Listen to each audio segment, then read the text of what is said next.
From coup to chaos.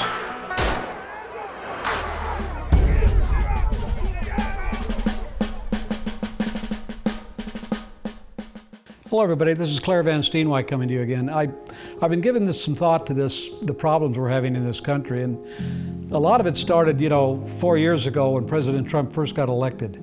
We all know about the spying and the FBI and the lying that went on and all the rest of it. But when you really think about it, this was a political coup to overthrow a president. It wasn't a regular impeachment type process like they did to Richard Nixon or like they did to President Johnson after the Civil War. This was a totally political coup. They wanted to undo the election of 2016 by the voters in the United States. And not the voters on the East or West Coast, or the voters in some little parts there, but the whole middle part of the country. That particular group of people in office don't seem to think we're very relevant or that we're very smart. They believe they know everything. After all, they both live on coasts. Most of them are college degrees. What do they need us for? I don't know. Try fixing a leaky toilet or a faucet sometime. See what you need. But they bundled up a bunch of evidence that was false, had hearings over and over again, got a special investigator, more hearings, more lies, more of everything. Then they turned around and tried to impeach him, more over a phone call than anything else. That didn't work. And their supporters, and I'm not talking about the mom and pop that send them $5 or $10. I'm talking about the people that give them millions like Soros and others, the dark money in politics that funds all this nonsense. Those people weren't happy with what's going on. They had to have something else to do here. They had to figure out some way to get to him that would cause so much chaos you couldn't believe it. Well, enter the Chinese. They gave us the virus, yeah, that's really created some problems, but the instance that took place in Minneapolis with George Floyd and the cop, both of which knew each other from a job off duty, that was what they needed. As the Obama administration chief of staff said, you'd never let anything, any emergency go unused, take advantage of anything. They took that and turned it to chaos in the streets. They decided to use Antifa, Black Lives Matter. And by the way, for those of you who don't know, Black Lives Matter official mantra is they believe in Marxism. Socialism, Marxism, communism, whatever you want to call it. The Antifas are the same way. These are the people that have been paid for, bought and paid for, trained, get money funneled to them, travel all over the country to create this chaos, because they definitely do not want 4 more years of Donald Trump. And they figure this is one way to get it.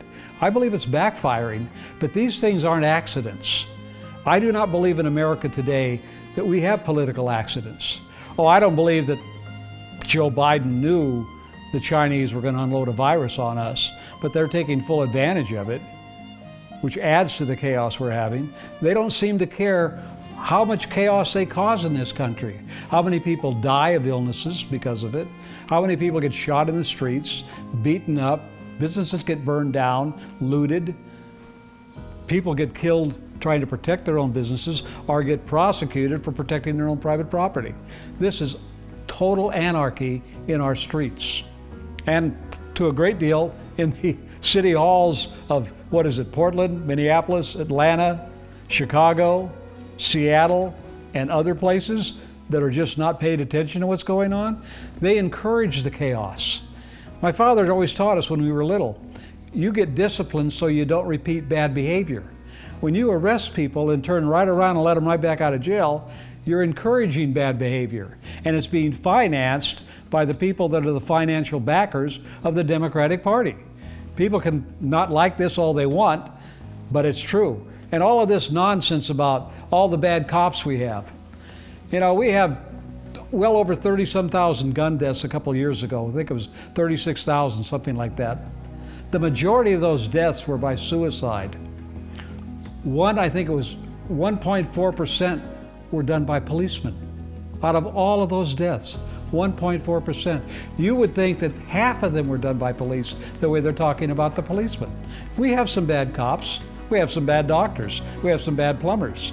Usually we don't do business with them again. And I believe more and more police departments are going to make sure they get rid of these people and not defend them at all. But to accuse every cop that's ever served us as being a bad cop, I'm sure there are a lot of people alive today, and not just from 9/11, thanking God for the policemen that went in the Twin Towers to get them out. And how many other people have been saved in car accidents or from robberies or other incidents by policemen and firemen and EMTs? How many of us have been saved by these people? Or a crime was prevented just by them patrolling down a street. Criminals knew not to go there. This chaos is planned and well organized.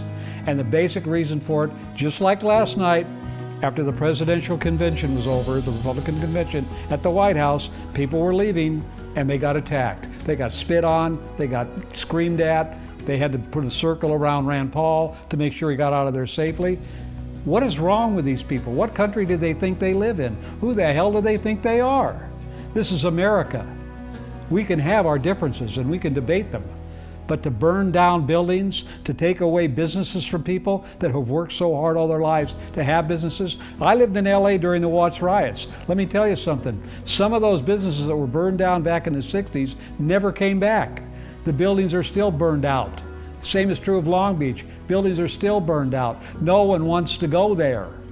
They do not want to go back. That hurts the communities. So for all these people that say, Black Lives Matter, they certainly don't seem to matter too much unless it's something they want.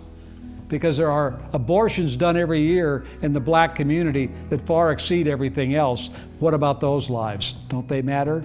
We have chaos in the streets in America because of the presidential coup did not work. And that's why we have this today. This is all interconnected, every bit of it. Anybody that doesn't believe it's interconnected just isn't looking at what's going on and how well organized it is. Where do these people get all their money to travel from one city to another, week after week after week after week? I mean, they have been rioting in Portland for 3 months. Who's supporting these people? Are they all multimillionaires? What is going on here? Where does the money come from? I would say follow the money and we'll know where the problem is. And to me, anybody that's involved in this, anybody that's helping to finance this needs to be arrested and prosecuted to the fullest extent of federal law, because that's what they're doing. What they are doing is federally breaking our laws. They are creating anarchy and chaos within the borders of the United States to try and overthrow our government. That is a federal offense, and they need to be prosecuted for it, and everybody needs to stand up against it. We are Americans. We are not living in a perfect country.